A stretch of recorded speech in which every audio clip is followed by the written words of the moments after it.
Le bulletin, une présentation de Multiprêt. Qui d'autre? Deuxième édition du Bulletin, une émission consacrée exclusivement au sport collégial au Québec.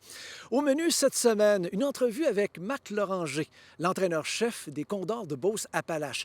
Une équipe qui est passée de la Division 3 à la Division 2, mais on va également parler avec le coach de leur dernière conquête du bol d'or. Un bol d'or qui a tourné au vinaigre.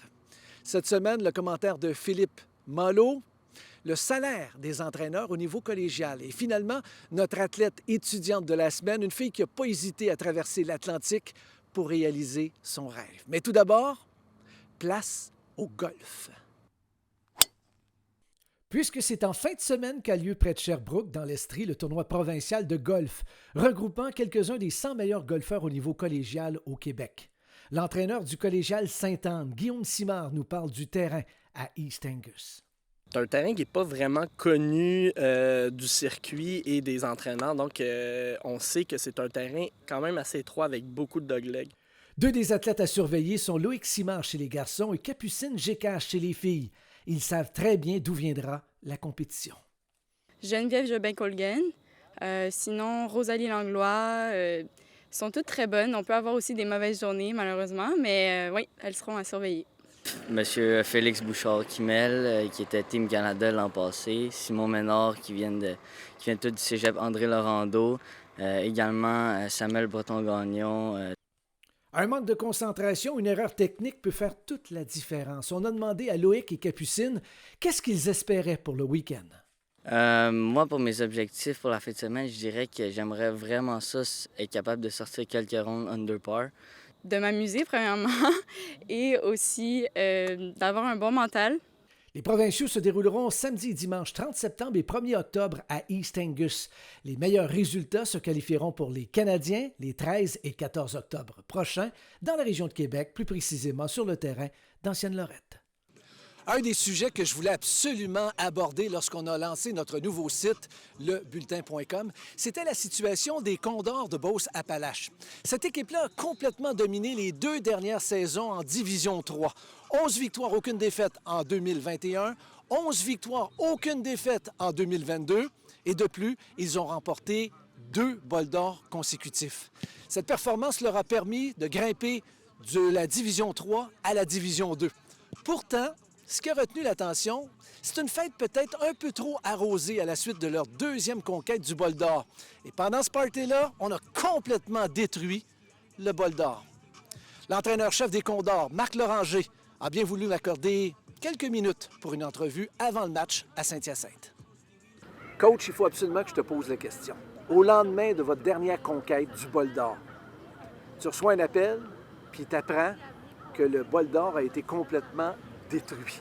Quelle a été ta réaction? Bien, déception, évidemment, parce qu'on prêche des choses. On veut que nos joueurs soient de dignes représentants tout le temps. On veut que ça soit une bonne expérience faire du football avec nous pour eux, puis une bonne formation. Donc, ça allait à l'encontre un peu de ce qu'on prêche, puis on était déçus, c'est certain.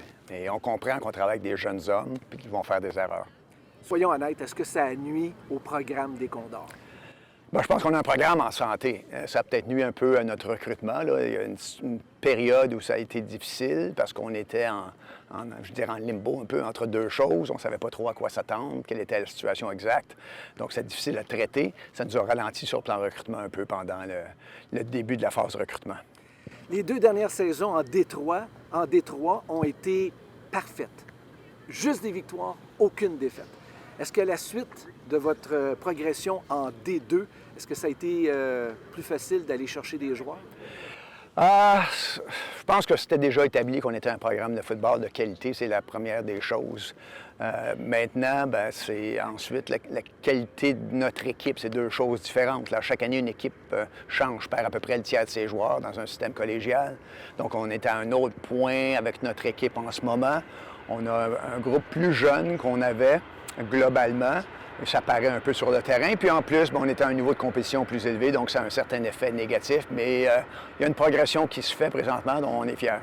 Vous êtes passé du D3 au D2. C'est un début de saison un peu plus difficile. Aucune victoire en 2 sorties avant votre affrontement contre Saint-Hyacinthe. Parle-nous donc du début de saison de votre équipe. Manque d'expérience même parmi nos vétérans, parce que nos vétérans, les joueurs à leur 3e saison, eux n'ont pas subi la défaite, mais avaient joué du football à un niveau inférieur, en D3. Ont été compétitifs quand même, mais c'est une nouvelle expérience pour eux. Et puis évidemment, on a un grand nombre de recrues ou de joueurs dans leur 2e année qui n'ont pas eu une grande contribution l'année précédente. Donc pour eux, là, c'est une adaptation. Ça prend un certain temps, mais on voit une progression assez rapide.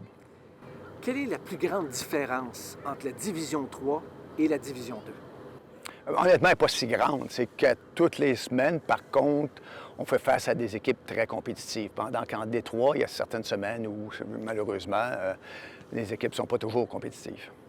Quel est le point fort des Condors cette année? Je pense que justement, c'est la capacité à apprendre de ses erreurs, évidemment, puis à apprendre de nos succès en le faisant dans l'humilité. Je pense que c'est un élément essentiel. Et s'il y a un point à améliorer?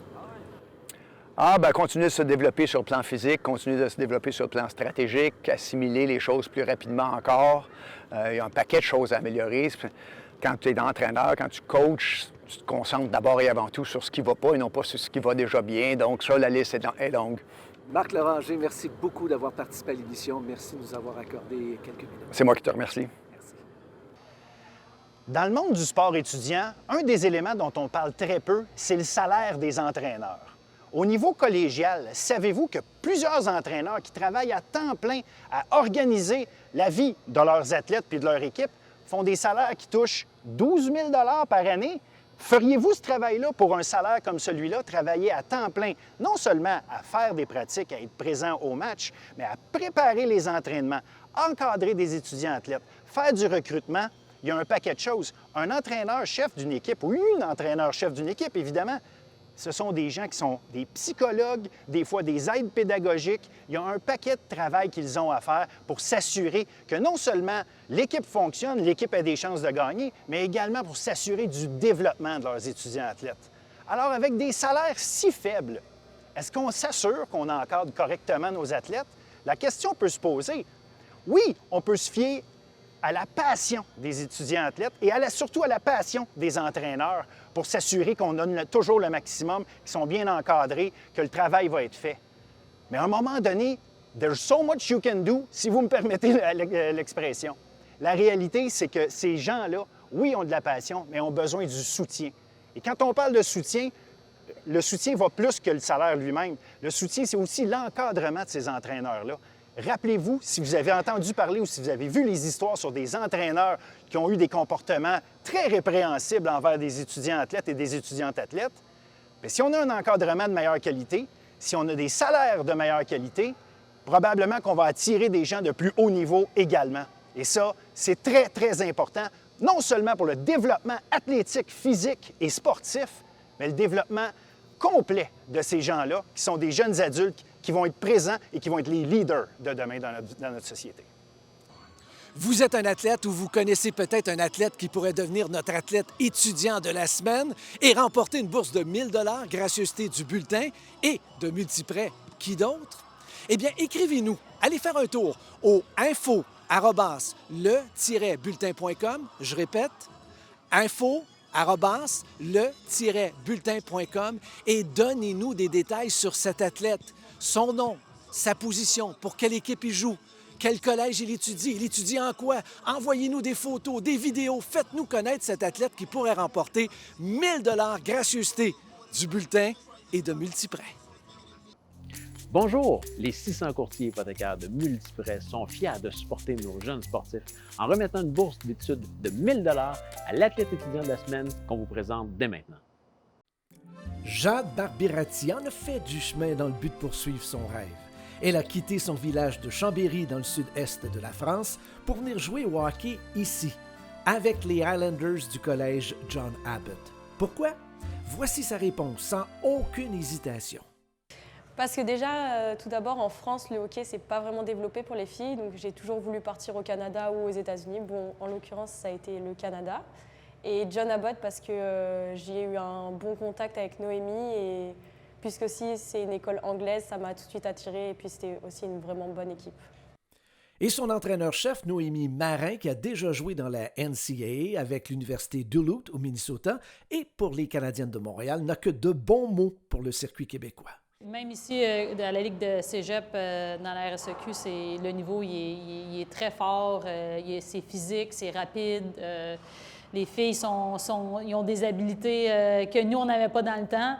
Ils travaillent beaucoup là-dessus durant l'été, ils sont plus en forme, sont fortes physiquement, fait que c'est du bon calibre à voir.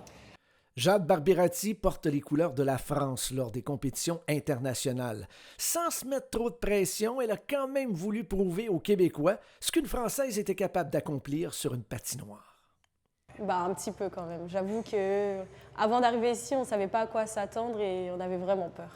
La première chose qui me vient en tête en parlant de Jade, en pensant à Jade, c'est qu'elle est extrêmement compétitive. Ouais, dans les pratiques, elle veut toujours gagner. Si on fait des courses, elle ne veut pas finir dernière. Elle veut s'améliorer. Dans la salle d'entraînement aussi, là, on le voit la différence de l'année passée à cette année. Jade, elle a travaillé fort cet été pour être meilleure. Elle veut faire une différence sur la glace. Elle veut bien faire. Fait que je pense que c'est ça qui fait d'elle une athlète spéciale pour nous, c'est qu'elle veut toujours s'améliorer, elle veut se pousser. Elles sont 3 Françaises avec les Highlanders cette saison. Jade Barbirati, Manon Lescauda et Perrine Lavorel ont travaillé fort pour s'intégrer à leur nouvel environnement et apprendre une nouvelle langue, l'anglais. Ça a été un gros apprentissage, mais elles ont réussi sur la glace et sur les bancs d'école. Et avec une excellente première saison avec les Highlanders, avec une production de 15 buts, 24 aides et 39 points en 29 matchs, Jade Barbirati en aura besoin puisqu'elle a déjà une entente verbale avec l'Université du Vermont, à Burlington, dans la NCAA. Ils ont passé tous leurs cours assez facilement, je voudrais dire, mais ils ont mis les efforts. Puis je pense que ça fait de elle une athlète encore plus spéciale, c'est qu'elle est disciplinée dans toutes les sphères de sa vie, que ce soit l'entraînement, l'école, les pratiques. Fait que je pense que ça l'a aidé aussi. Mais oui, vous avez raison, c'est une adaptation, mais elle s'est très bien adaptée. Jade Barbirati, une fille qui sait exactement où elle s'en va. D'ailleurs, elle n'a jamais hésité de traverser l'Atlantique pour réaliser son rêve. Voici d'ailleurs sa réaction lorsqu'elle a appris qu'elle devenait notre athlète étudiante de la semaine et remportait du même coup la bourse d'études de 1 000 $. Une gracieuseté de Multiprêt. Qui d'autre? Bonjour, j'espère que vous allez bien. J'aurais voulu remercier Le Bulletin et Multiprêt de leur généreuse bourse qui va beaucoup m'aider. Et j'espère que toutes les personnes qui seront interviewées seront autant heureuses que moi. On termine cette deuxième édition avec le babillard. On vous a parlé en début de reportage des championnats provinciaux de golf qui vont avoir lieu en fin de semaine à East Angus. Mentionnez également un match fort intéressant, Division 1 au hockey masculin entre Saint-Laurent et André-Laurendeau, vendredi 20h. Les champions en titre contre les meneurs présentement au classement général. La rivalité du boulevard des Carrés. Également surveillé en fin de semaine, un match de football Division 2 entre John Abbott et Sherbrooke. Ça se passe samedi à 13h. Les champions des 2 dernières années croisent le fer après avoir perdu un premier match cette saison. Ça se passait la semaine dernière. Un match d'une grande importance pour ces 2 équipes qui visent le sommet du classement en Division 2. Et finalement, soccer Division 1. Programme double entre Vanier et Garneau, dimanche 13h pour les filles, 15h pour les garçons. C'est 2 équipes qui se retrouvent dans l'élite québécoise, autant chez les filles que chez les garçons. Amelia Bouchard de Garneau a marqué 4 buts à ses 2 derniers matchs. Garneau est la meilleure équipe défensive au Québec. Voilà, c'est complet pour cette deuxième édition du Bulletin. N'oubliez pas d'aller faire un tour sur notre site Internet, le www.le-bulletin.com pour d'autres nouvelles et allez visionner nos nombreux vidéos. Bonne semaine, à bientôt. Le Bulletin était une présentation de Multiprêt. Qui d'autre?